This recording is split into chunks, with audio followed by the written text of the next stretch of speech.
My double-length LK100 needed new sponge strips, and getting extra long strips is always an issue. Plus, I've always wondered, is there something that we could use instead of sponge? So we puzzled over this and bought this product, aquarium tubing. And it arrived, happy day, and we decided to give it a try. Turns out it's not as straightforward as you would imagine. Here is the adventure. The size and the texture of the tube did look hopeful. Actually, my previous sponges were not the same age. The one on the right was wearing out. The one on the left was really done for. But they weren't rotted yet, so pulling them out was very simple. Here you can see the comparison. The one on the top is the much more worn and dilapidated one of the two. The yellow arrow points to it.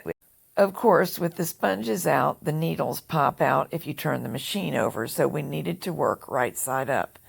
And the first little bit went in quite easily in the way that you would hope it would.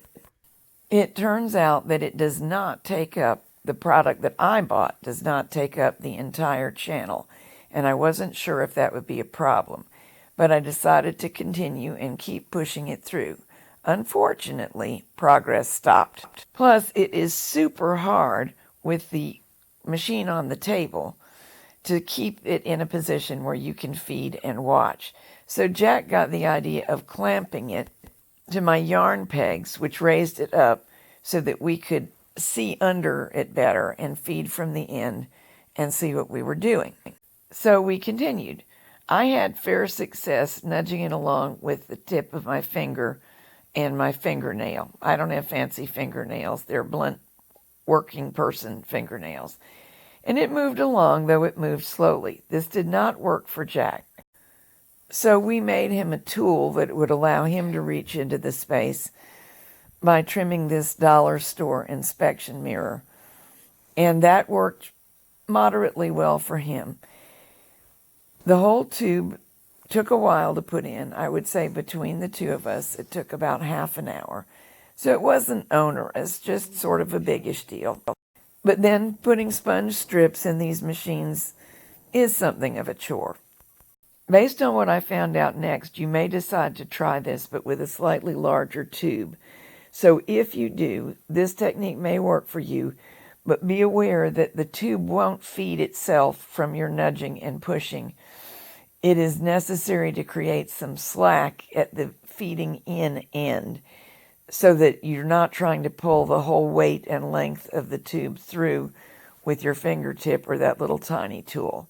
Here's what I mean. We had to manually create that slack. But here we are. Tube is successfully in place. Unfortunately, it did not yet knit well. The needles still would get stuck when the carriage came across.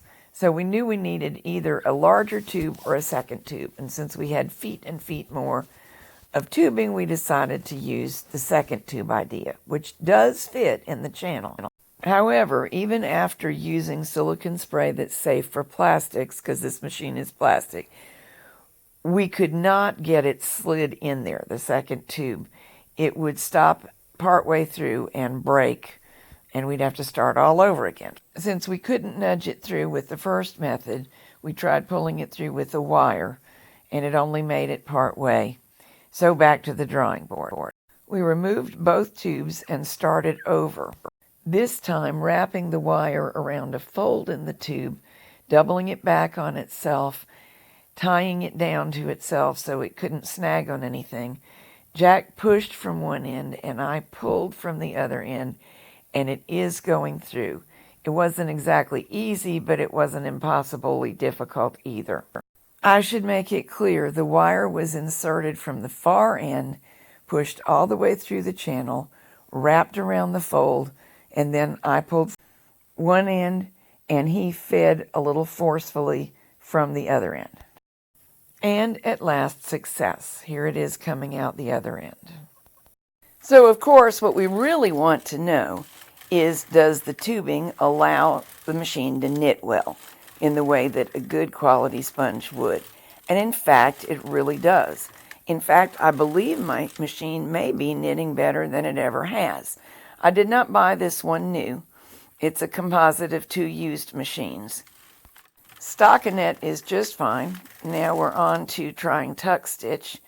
This is manual tuck stitch. And I'm doing it the most challenging way for the machine, which is without putting a plain stockinette row between the change of tuck stitches. If you look closely and have sharp eyes, you will see a mistake in the tuck.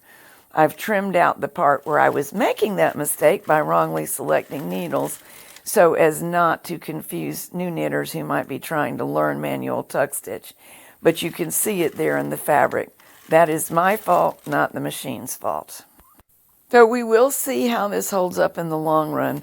My expectation, given what the tubing is designed for, is that it will actually be more durable than sponge. And it was not any more trouble to put in once we figured out how to do it. If you decide to give it a try, always do it carefully and test. At the slightest sign of a carriage jam, stop and try something else. You don't want to damage your machine. But initial results are very encouraging.